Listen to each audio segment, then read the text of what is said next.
Lalu kita disuruh tunduk, kan itu.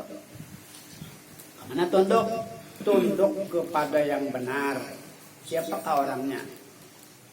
Biar nang presiden minta salah nang kalau tunduk kita.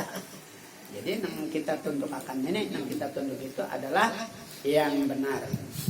Man arafa nafsahu faqad arafa rabbah.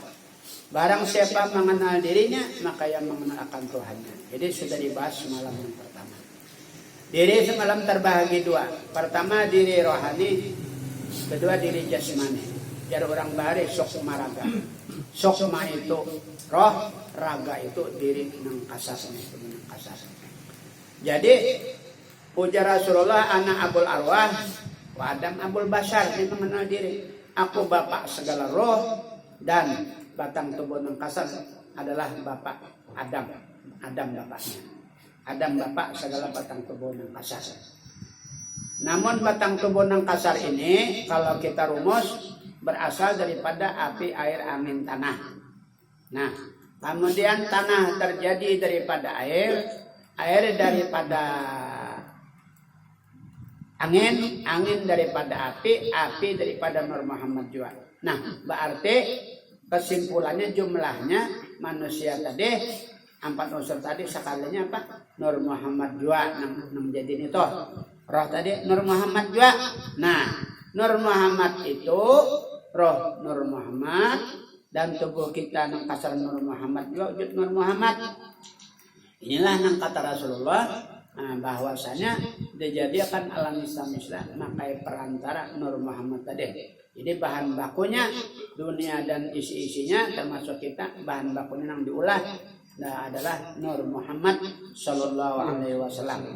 Tapi kalau tubuh dan roh Nabi yang di Madinah, hati-hati memahami.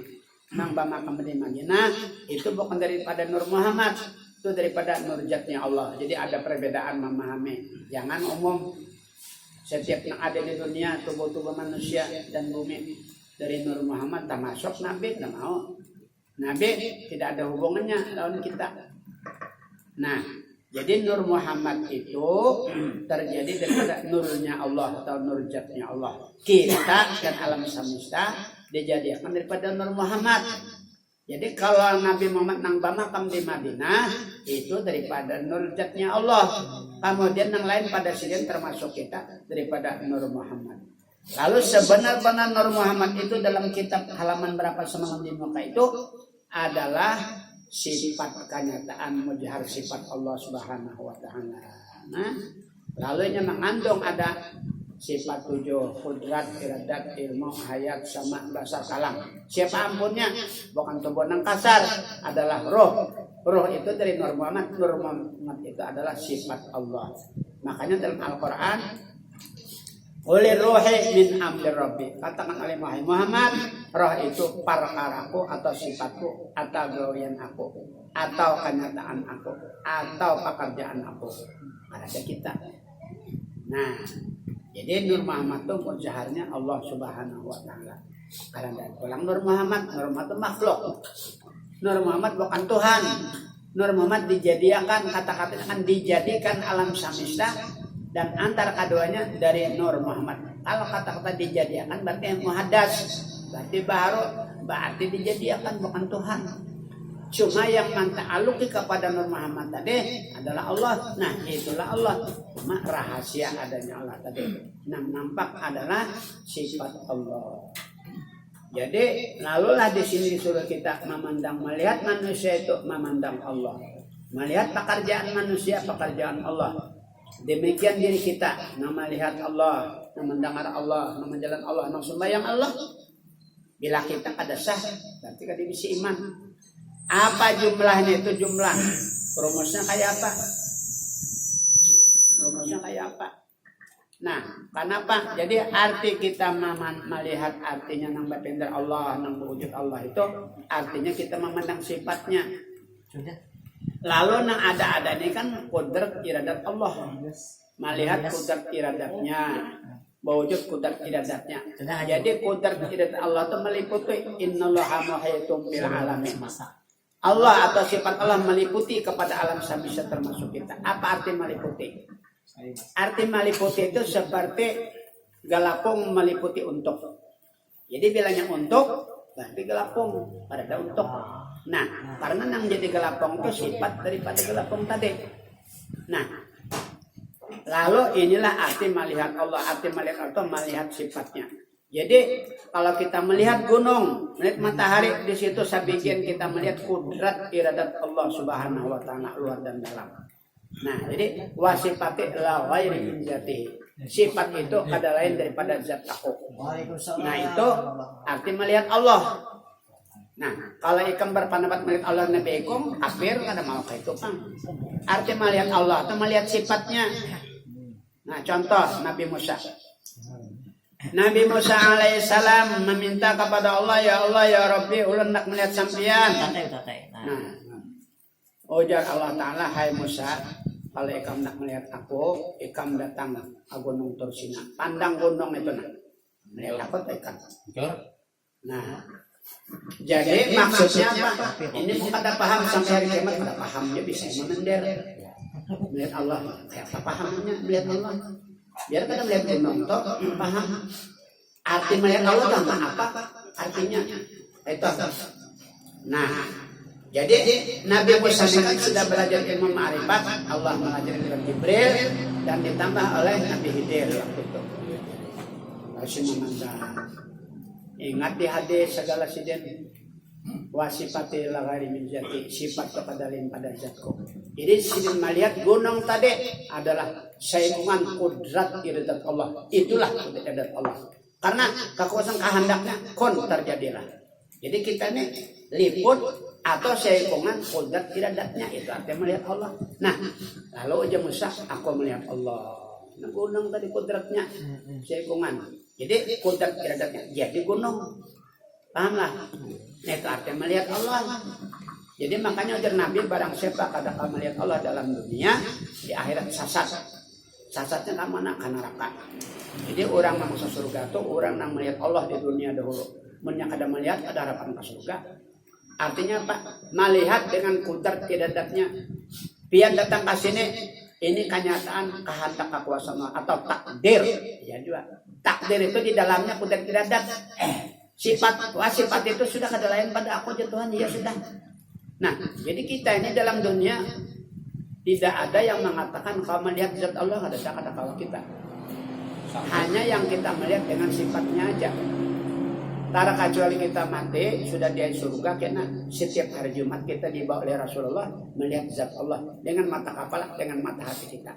Tapi setelah dia di surga, ini kan kita belum di surga. Bilang kita nih. Nah, pas bilang kita bapadah kalau melihat zat Allah, nah itu bohong. Itu sasat penesotakan. Karena mau. Jadi kita melihat sifat tadi, maka zauqiyah di batin kita seakan-akan kita melihat zatnya. Sudah. Nah, oleh karena itu Rasulullah bersabda, kalau kamu beribadah seakan-akan kamu melihat Allah. Kalau kamu kata kau aja melihat Allah, yakinkanlah Allah yang melihat kamu. Nah, jadi kalau kita melihat gunung tadi sifat kudrat Allah, sifat Allah itu seakan-akan melihat zatnya sudah. Tapi kalau di dalam surga bukan seakan-akan lagi, kenyataan. Nah, jadi di dalam dunia ini tidak ada kalau melihat Allah tadi dengan mata kepala dan mata hati, terkait dengan rahasia zauqiyahnya aja. Nah, tapi kalau melihat zat Allah yang sabuk-sabuknya itu nanti kita di surga.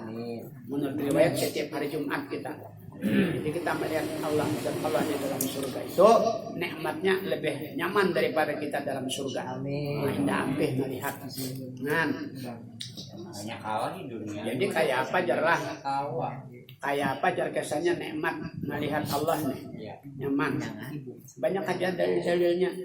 Kita nih lah akan bayar kalau dulu waktu ada foto sawah, pegelargang sawah bahari. Ampun Aceh nggak ada orangnya. Jadi bagusnya balangnya aja. Jadi akan bayar nikmat melihat sawah aja belum melihat Allah.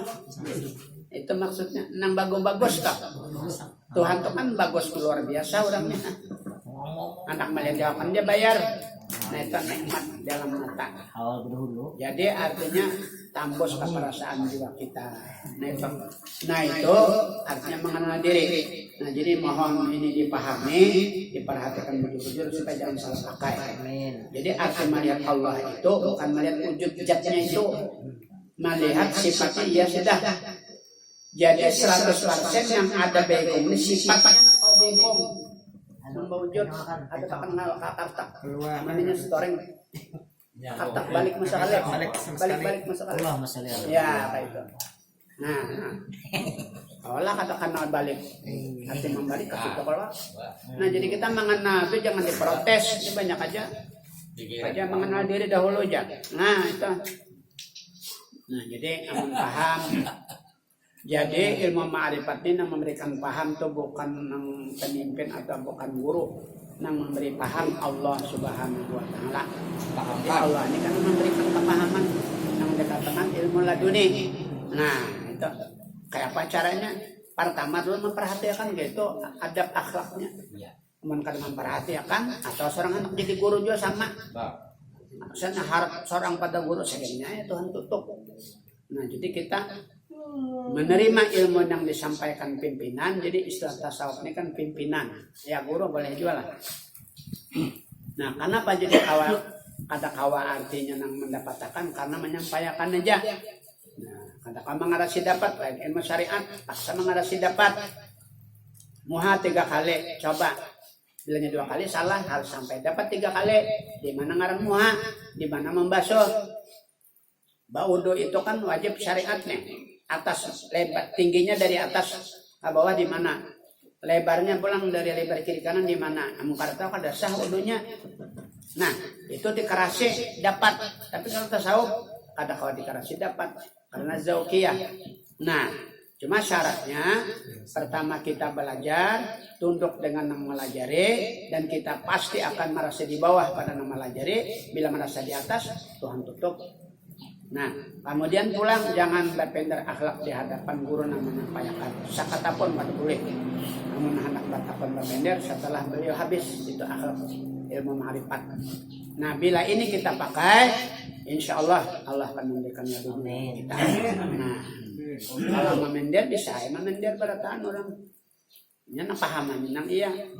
Nah, memender bisa. Maksudnya nih amalannya namanya amalan lahir batinnya. Nah itu arti mengenal diri tadi. Nah itu.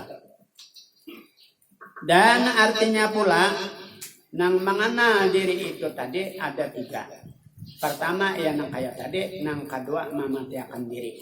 Nah kayak apa cara mematiakan diri?